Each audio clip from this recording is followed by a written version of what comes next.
Welcome to Women and Resistance, a powerful podcast where we honor the courage, resilience, and revolutionary spirits of women across the globe. Hosted by Ayafuberi Eneli Esquire and Adesoji Iginla, we uncover untold stories of defiance against systemic oppression, whether colonialism, racism, sexism, or economic injustice. From historic icons like Winnie Mandela and Fannie Lou Hamer to today's trailblazers, we shine a light upon those shaping a more just world. This is a call to honor the past, embrace the present, and build an empowered future. Yes, greetings, and welcome to another episode of Women and Resistance, your podcast where we center women, their role in history, how they help the struggle against imperialism in all shapes and forms. And today we are going to the continent. Specifically, we're going to the Ashanti Kingdom. To sort of give context to why we're interviewing our next guest, we have to understand this is the height of the Scramble for Africa Conference of Berlin in 1884 to 1885. So we're talking about specifically the British interaction now with the Ashanti Kingdom. And we have with us someone who pushed against imperialism within her kingdom. By that, we welcome Yaa Asantewaa Akwabo. Good evening. So, could you give us a proper context of how you came into our consciousness? When the invitation was extended to me to speak with you and your friends, first let me say thank you for the invitation, because you always show appreciation for when people want to give you an audience. Thought about version of me should speak to you today. Been long gone from the face of this physical earth in my physical form since 1921. Would you like to speak to the young woman being raised in the courts in the cradle of an empire, heralded for its gold, its government structure? Would you want to talk to the woman who became Queen Mother? Do I present the woman who challenged our men and our people to fight for our golden stool, for our heritage, for our legacy? Would you like to speak to the one who was banished, exiled from her land, only to die on foreign soil? Which version? I would like to speak to all of them. Even thoughts. Do I come as the warrior and show you my gun, my musket, and my daggers? Do I come with my amulets? Do I come bearing evidence of the gold that fired up the greed, the insatiable greed of the white man? Do I come with my own stool? This is not easy to have this conversation, but it's necessary. And word is not grateful. It is not a happy occasion. It is necessary to have the conversation, but it does not make me happy. In fact, it is very heavy. So perhaps I start at the beginning. You said, how did I come into the consciousness? My name is Yaa Asantewa. If you can hear my voice, I hope you can hear the drums also playing in the background. Our ancestral drums, stirring up the waters, stirring up the winds, telling you to remember, to remember, to remember. Get out of your comfort to remember. My land, it was a difficult land to grow crops on because it was so rich with the minerals that the world craves, the white man in particular. You know, my people, we were bedecked in gold. Even those who were in some form of servitude all had some gold. We had gold amulet and bracelets and necklaces, and the men would walk around with walking sticks with heads of gold. And when they came and they saw and they wrote and they told their people, I was born into responsibility. I was born with a sense of purpose, that your life has meaning. Yeah, born on a Thursday, as was and is our tradition. You can tell mostly the day a child was born. Of course, we didn't call it Thursday back then. We had our own ways. Nana Yaa Asantewa, daughter of Ampoma, daughter of Besiase, of Ejisu, of Ashanti, of course, also called Asante, which means of war, because we were surrounded by people who initially, different, as they will call it, groups, clans, that would sometimes try to make war with us, and we became a strong warrior group, and we were able to bring those clans together under one. I was born, they say, around 1840. In my land, lineage flowed through the mother. We were not patriarchal in the way that Europe understood power. We are a matrilineal society. This is not to mean that men are absent or subjugated to any kind of, or relegated to any kind of lesser stature. No. In fact, the uncle of the child played a very important role, but the lineage and the inheritance came through the mother. And so back then, when you had a daughter, we rejoiced. See, because a son helps a woman belonging to another family to increase the children for that family. But a daughter is what multiplies in your home. Look at how things are. Good. Upside down now. Now people don't want to have daughters. When you don't have daughters, who's going to bring your children into the world? The leader of the people, now we use the term king, is chosen from the royal matrilineage. And the woman, the queen mother, is the one who names the king. The Abusua, the matrilineal clan, is actually the foundation of the society. Now, what did the queen mother do? Not queen mother as in your only power is because you are married to the king, then you get a little. No. The queen mother advised the king, had veto power. You people understand veto in your language. Overriding power. Nominates successors, represents the interests of women, and serves as both a spiritual and political authority.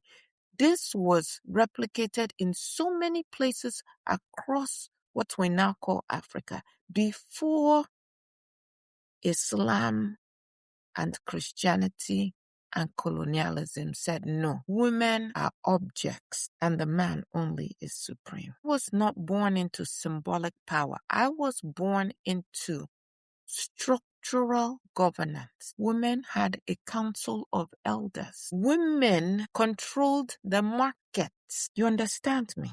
Yes. We had women as oath keepers, land custodians, war financiers, and warriors themselves. So I was not raised to sit and just cook and bear children. I was raised to understand the governance of my land, understand the needs of my people, to understand trade, to understand what it means to have a structure that allows for a prosperous empire. Women were not invisible. We were not, what do you people call it today? Eye candy. We were integral part of the infrastructure, just as men were too. There was a balance. I think in Kemet you will talk about Ma'at, balance. So my brother, Nana Akwasi, Frane Okwese, became king. He was the chief of Ejisu. This is after they have taken Prempe. I will come back to him. But after the British had come, taken Prempeh and exiled him to Seychelles. Shells. The other side of the continent. Now, we were fighting the whole time. See, on one side, you had the Dutch who were fighting to maintain control. They would give guns and their ammunition. On the other side, you had the Britain, and that's why we also had some of their guns. They would arm us so that we could help fight to defeat the other side. But eventually, Britain prevailed. When my brother, Nana Akwasi, became the king, I became Queen Mother, with all of the responsibility that title holds. Now, back then, you understood that to be a leader is to be a servant. You were there to serve your people. And the people you served were not just the ones you saw living. You served the ones who came before you, who had passed on to the spirit realm, and you served the ones who were still going to come in the future, the yet unborn. There was a responsibility. Your decisions could not just be for the people here and now. Queen Mother is mother of the nation. I presided over disputes, advised on war, guided and guarded the lineage legitimacy, and I protected the stools. Understand, I will tell you more about this golden stool, but the stools were part of our heritage. When a child was born, the first gift a father would give their child is their own stool. When a woman is married, the gift her husband would give her is a stool. She would sit on that stool. But the gold stool, no one sat on that stool. It doesn't touch the ground. It's not furniture. It is not, what do you people call it? It is not art. It is not for decoration. It is a sacred, it is a sacred, what is the word? It is the soul of the people. It is the soul of the people. It is not a thing. It is actually the source of our sovereignty. Our golden stool, Sika Dua Kofi. The golden stool descended from the heavens during the reign of Osei Tutu in the 17th. The king does not sit on it. No human sits on it. It is placed. It has a cushion and then it is placed beside the king. But those arrogant and ignorant British do not understand this, or perhaps they don't care, because everything is open to desecration for them. Everything. And every human being, they value nothing except power. And power for what sake? Power to destroy. We fought numerous wars against the British because of their aggression. How do you leave your land and come to my land to fight me? Did I bother you where you are? By the late 1800s, the British had fought 4 wars against the Ashanti. In fact, they worked so hard to go and recruit other Africans across anywhere they had a footprint. They tried to get those leaders to give them soldiers to come and fight against us. They wanted to conquer us by any means. I think some of your guests have talked about this before. Yeah. What did they want? They wanted power. They wanted our gold. They wanted our trade routes and they wanted our submission. Not to trade as equal partners. There's no equality in their vocabulary. Do not believe them. From yesterday to today, they are the same. Till tomorrow, they are the same. You see them coming, they are coming to destroy. Trust me. And that is why, even when I got this invitation, I said, will these hard-headed children listen? Because I see people. You are dancing with them. You are happy with them. You want to be like them. My pedigree will not permit me to shed the tears behind my eyes right now when I see the ignorance and complicity of my children today. My people will say, using the white man's English, "Una de Chris, is it that you have forgotten? Or is it that you don't care? Which one is it?" All right. In 1896, these aggressors, they exiled our king, Nana Prempe I, the first, to a place called Seychelles. You know, anywhere they go, they name it after themselves. So that name came from one of their finance ministers. They said, nobody lived there. They didn't see sign because when you went to that Seychelles island, you saw this big, gigantic tortoise Tortoises. Yeah. roaming freely, tens of thousands of them. They said the animals there, when they saw human beings, they didn't run because they had not yet had enough interaction with human beings to know that we are super predators, especially white people. And so they just looked at them like they would look at any other animal and carried on with their business. They were pirates and some other people who from time to time will inhabit certain parts of that. But France went and put their flag first because everything they must claim, everything is their own. The whole world, white people. And then they named it after one of their own. Then we're still calling their name. And you know, my people, we believe in libation. Every time we call the names of one of these places that they called after themselves, do you know that we're calling their name? We're keeping them alive. Yeah. Glorifying them. So I will not call it that name again. I will call it the open air prison, because that is what it was. So that is where they sent Nana Prempe, and they sent him with some of the royal family, some of his attendants, banished him. First, they took him to Sierra Leone. Then they took him to Seychelles. this open air prison. With him at that time, they took Queen Mother Yaa Asantewa, his mother, some other chiefs, some other royal figures.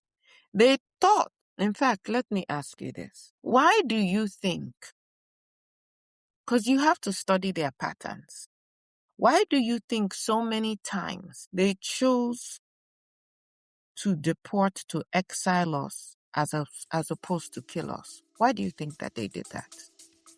Do you have any idea?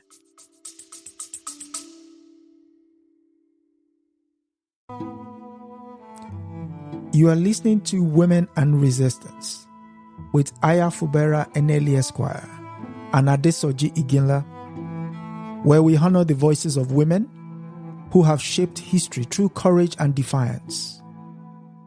If you're finding these stories inspiring, take a moment to subscribe, share, and support this platform. Together, we amplify the voices that deserve to be heard. Now, back to the conversation. Well, judging from their pattern, they believe once you remove the leaders, the people are basically rudderless, not knowing that the entire society is built on community rather than top-down leadership. What they were hoping to avoid is, if we kill them, we make a martyr of the person. That might really galvanize the people. So instead, what we're going to do is to just basically disappear them and maybe throw the whole empire into chaos. Because if you take the king and the queen mother, perhaps you think you have stopped the structure of succession, peaceful succession. And if you can help get us fighting against each other, like you had the Fante fighting the Ashanti and all of that, and you had other African leaders sending their men to come and fight, then perhaps you keep us fighting one another, weakening one another, providing more spoils of war for you so you can take our bodies and do as you will. They thought that removing Nana Prempe would dissolve our spirits. but ours is a matrilineal society. And when that king was taken from us, we named a new king. I became Queen Mother. When my brother was now killed, I named my grandson as the king. But these people were not satisfied. 4 wars we fought with them. Thousands of lives lost on both sides because we were a warrior people. And we knew the terrain of our land. We understood our forests, our trees, and we used all of that to our strategic advantage when you talk about what you people now call guerrilla warfare. Yeah. 4 years later, these people were not done with us, and another war ensued. You know why that war ensued? Please tell. On March 1900, he called himself governor. Governor of who? All the stupid titles they give themselves. These are useless men who cannot make it in their own countries, but they come to our land to become kings. Do you know that in our lineage, the way kings were chosen, you weren't chosen just because you were of a particular lineage. You had to also have first proven yourself capable. If you did not prove yourself capable, somebody else within the lineage will be chosen. Not that you are a failure in your land and then they entice you and say, oh, come over here and do our dirty work, and you go. And then now they give you all kinds of titles. Anyway, this person was called Sir Frederick Hodgson. He now summoned the chiefs, the Ashanti chiefs, to Kumasi. And do you know what he had the nerve to do? Please tell us. He demanded the golden stool. What? The very soul of the people. This piece of felt that because of his skin, he was entitled to sit on the golden stool. He said, where is the golden stool? You must deliver it to me and I must sit on it. I was in that meeting, and our male leaders, having seen the devastation and the number of lives lost, they hesitated, actually contemplating that perhaps acquiescing and giving him our stool, the soul of our people, would assuage him. Is that not madness? What in the history of what you know about these people that anytime you give them something is enough for them? Not What? all. When? Where? Not all. When Not do all. they stop? I know some of you read the Bible. Do you remember one lady? I think her name is Deborah. And when the men decided that they were not going to defend their people and go and fight, she said there was a prophecy that a woman would deliver those people. The woman would be the one who would take the glory. And so in our oral tradition, there is a speech that I made that day that is still being told. And when they have the festivals to remember me, they tell this speech again. As I looked around at the audacity of this, I will not say he's less than a human being, but of this totally unqualified person to come and demand our stool, our golden stool, our soul. As I looked at the silence and the shock of our men and started to hear the whispers and the deliberations, I stood up and I said, now I have seen that some of you fear to go forward to fight for our king. If it were in the brave days of old, chiefs would not sit down to see their king taken away without firing a shot. The more things change, the more they stay the same. Did not one of your governments just go and take the king of a country and no shots fired? Is it not? That was the case, yes. I said to them, no white man could have dared speak to chiefs of Asante in the way this so-called governor has spoken to you this morning. Is it true that the bravery of the Asante is no more? I cannot believe it. If you, the men of Asante, will not go forward, then we will. We, the women, we will fight. We will fight till the last of us falls. And when I said it, I did not say it with anger. I said it with indictment. I wanted the men to feel the abdication of their duty, but to know that we, the women, will stand up and fight if they want. And the drums of Asante went wild, and the message was spread out across the land. We mobilized thousands. According to British archives, they said over 5,000. Of course, anything they say, you have to know that it was more than that, because they can never tell the whole truth. Ours was a strategic resistance. It was not chaos. It was not just, oh, we're angry, we're going to rise up. It was very well strategized and planned. Let me tell you what we did. We cut supply lines. You know that these people had built a fort in Kumasi. We cut their supply lines. If you can't eat, then what? Which is why Africa today must feed itself. You cannot be dependent on some other people to feed you, because you put yourself in a very, very vulnerable position. We used the dense forest cover, mosquito and all. We knew even if the mosquito bites us, when it bites them, the outcome is worse for them. And then we built trenches and we blockaded that Kumasi fort.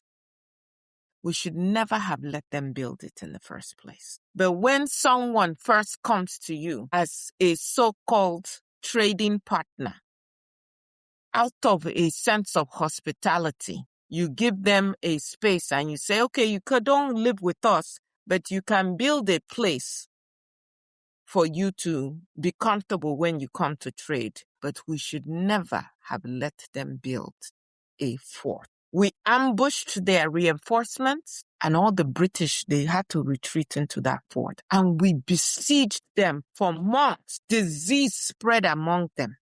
Their food supply dwindled.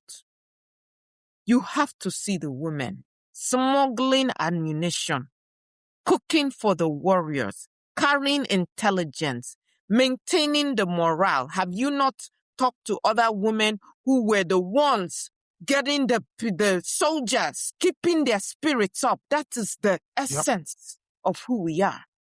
We financed the logistics, and then we went to war ourselves. Me, not dressed in finery, but as a warrior. Do not now try to erase us from the war. Do not now try to teach my young children, daughters, that women are only good for being on their back. Are you crazy? As I said before, you dey crazy? But we had not anticipated this. We had not anticipated a tool of extreme evil called the Maxim Gun. We had muskets and shotguns and courage. They had a machine that could fire 500 times in a minute. Imagine the devastation of a proud warrior group charging, and you look to your left and 20 people have fallen dead. Even a good soldier with a gun takes at the most maybe 15 shots in a minute. But this Maxim, 500. They had a small crew that will man each gun, and the gun never got tired. When you are dancing and eating and embracing these people, are you deaf to the cries of the blood of your people? Or you don't think you are of the people anymore? Maybe that's why some of you always have to drink or smoke something so you can forget. I said they will never take that golden stool. We can never give over our soul to these soulless people. We hid that golden stool, and it was decades before it was found, and it was not found by them.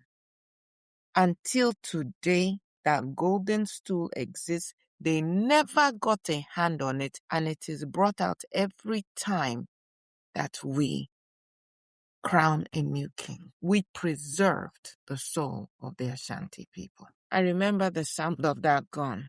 Was 60 years old, still out on the battlefield, and they captured me. They captured me. During this battle, there were messages that the British were trying to send home. In their own writing, they said things like, the rebels have completely infested the fort. The rebels. How can I, on my own land, protecting my own land and my own people, now be the rebel? If I'm the rebel, what are you? You are the rightful owner? Imagine the hubris. Imagine the delusion. Is it not possible to do an examination to confirm that these people are actually mad in the head and have convinced the rest of the world that they are smart and we are the ones with problems? Is it not possible that a group of people who will come to somebody else's land to take over will now label those people the problem, you the aggressor, are now the victim? They said communications are severed.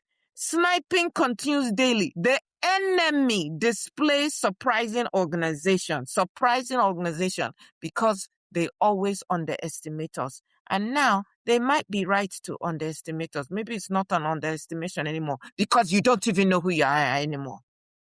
You don't even fight. Today, you people will give the stool. Take it. No. You will give it to them and take, what do people call it? You will take selfie and post it, smiling. Another report they sent, the Ashantis fight with determination and show no inclination towards submission. That's right. I pause to wonder, if they were writing about you today, you that are listening to my voice right now, if they were writing about you today, what would they say? This one, no legs, no spine. Complete surrender. As soon as we just blow, they fall. If I'm lying, tell me. I am your mother. Why would I lie to you? But I don't tell you these things to bring you down. I tell you these things to stir you up, to remind you there is no form of submission that is good enough for these people. They want your life. Will you lay down your life? That stupid Maxim Gun, invented 1884. Let me tell you, but for that Maxim Gun, I'm not sure that they would have been able to take over the landmass called Africa in the way that they did, because we fought. They will not tell you these stories, but we fought 500 rounds per minute. How do you withstand that? Do you know what that gun would do? Have you ever seen something that just blasts your whole, just shatter your whole bone, just open up your whole? It's on display. It's on display at the Imperial War Museum. People can go. And they will pour water on it to cool it, to prevent it from overheating, so that they can keep shooting and shooting and shooting. Before the Maxim, Europeans, they lost many wars to African kingdoms. Many. At the Battle of the Omdurman, 1898 in Sudan, the British forces killed approximately 10,000 Sudanese fighters. In hours, 10,000. Can you imagine the psychological toll on a people? Largely through machine gun fire. 10,000.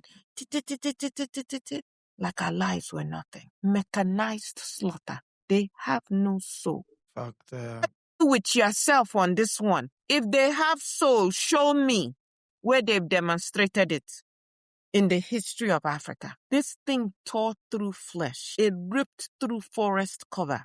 It mowed down warriors. That is how they vanquished us, through metal, through molten metal. On June 19, they wrote, our situation remains precarious. Supplies are diminishing. Casualties from fever increased. Relief column urgently required. But when they came in September with that Maxim Gun, and so they captured me. And then they wrote, the capture of the Queen Mother of Ejusu will undoubtedly weaken the insurgency. We are the insurgents. In your territory. And so they deported me to that open air prison. So far removed, so isolated, where, in their words, they said she would remain under surveillance. A 60-year-old woman, because they knew my strength. They knew my capabilities. Thousands of miles from home to Mahe, remove the leadership, break the morale, fragment the resistance. Have they not done it where you are? Yep. Remove the leadership, break the morale, fragment the resistance. Have they not done it over and over again? When will we learn this strategy? But what they underestimated is you cannot kill. You can try to erase, but you cannot kill the memory of a people. And that is why it was necessary for me to talk with you today. That Maxim Gun, they used it to conquer Sudan. Germans used it to expand in East Africa. The Belgians used it to terrorize the Congolese. The French used it for their campaigns in West Africa. 21 years I stayed in that open air prison. I was not there alone. Prempeh was there. He stayed there 24 years. He survived. And when they finally let him go back to Ashanti land, he insisted that my buried remains be dug up, and he took me back, and I was buried in Ejesu.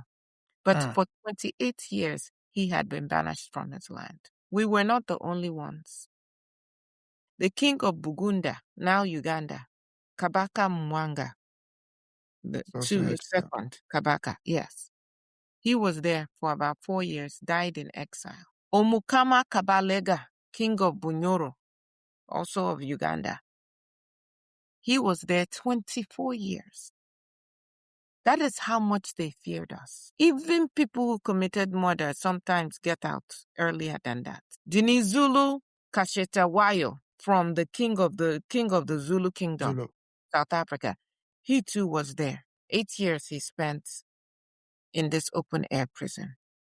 They had people from Egypt. They had people from India, from other places. Anybody who resisted them, some stayed for a short period of time, some longer. But their goal was take out the leadership, fragment the resistance, create chaos. I died on October 17th, 1921. 1924, I returned. My remains returned to Ejesu with the Asante leaders who were repatriated to their land. And I was reburied. Today, there are still songs they sing. Woman warrior, woman who fought with bravery, Yaa Asantewaa. School children in Ghana still chant my name. My story lives on in oral memory. There's a high school in Kumasi, Yaa Asantewaa Girls Senior High School. Every August in Ejesu, they celebrate the Yaa Asantewaa Festival. 9 days. In 2016, this open-air prison held a memorial ceremony marking 95 years since my passing. They had exhibitions, they had cultural collaboration, recognition of my exile. I guess it was one more way to make money off of me. Today, some will call me a Ghanaian national heroine. I'm more than that. Some will call me a Pan-African icon. I am more than that. Someone will call me a symbol of feminine political authority. What is feminine? Where did you people come up with these things? Did I call myself that? I was a queen mother. I am a queen mother forever.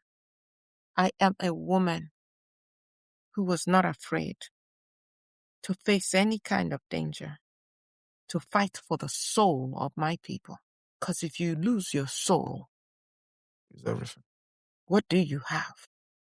Yes, thank you. Thank you for coming through. Again, it's important that all these stories be told, not just of losses, many of which there are also victories. And sometimes remembering alone, it's a form of resistance, because the moment you forget, then everything becomes lost. So it's important that we continue to remember. And so we thank Yaa Asantewaa for coming through today. Say my name. Tell your people to say my name.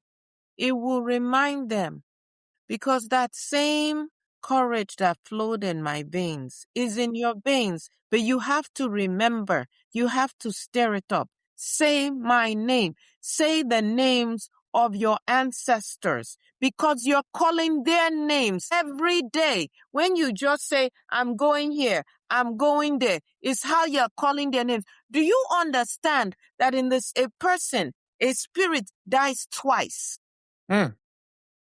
They die when they die their physical death. They die when people stop saying their names. Every day you're saying their names. Do you understand me? Say my name. Say the names of your ancestors. Say their names. Say it now. Yaa Asantewaa. That we don't die. Say it, because your life is connected to our lives and the lives of the ones who will come. And these people have never stopped trying to extinguish us. Say the names. Yaa Asantewaa. I mean, we have been talking to multiple women with regards to their rebellion. Like you said, saying their names is a way of invoking the memory of their resistance. And so every time you mention their name, you recall their resistance. And so with that said, we've come to the end of today's conversation with Yaa Asantewaa, and we must thank you. Next week, we're looking at the life and times of Audre Lorde. Again, same time, 7 p.m. Eastern Standard Time on Women and Resistance. It will be the turn of Audre Lorde to take us through what it means to have been Audre Lorde during her time. With that said, Yaa Asantewaa, last words? It may not be in the form of a stool, a golden stool, but you have a soul. You must guard that soul. Too many, even in my time, fell to cowardice or fell to the highest bidder, because there were some of us complicit. You cannot sell your soul. Understand the soul of a people. If you sell that soul, you're mortgaging it for the next generation. You must protect that soul. And I'm telling you, you have the ability to protect that soul. Because if, even with the Maxim Gun back then, we protected our stool, I don't care what technology they have today, your courage, your determination, that their technology is no match for a determined people. Protect your soul. That is here. Guard your soul with your very being and very existence. And that said, we've come to the end of today's episode of Women and Resistance. Until next week, to be the turn of Audre Lorde. And for our audience and those that will listen later, thank you for being here. And if this is your first time of joining us, do like, share, subscribe, do all the necessary work. An audio version of this would be available on all podcast platforms in the course of the day tomorrow. And until next week, it's good night and God bless. That is it for this episode of Women and Resistance. Thank you for joining us in amplifying the voices of women who challenged injustice and changed the course of history. Be sure to subscribe, share, and continue the conversation. Together, remember, we honor the past, act in the present, and shape the future. Until next time, stay inspired and stay in resistance.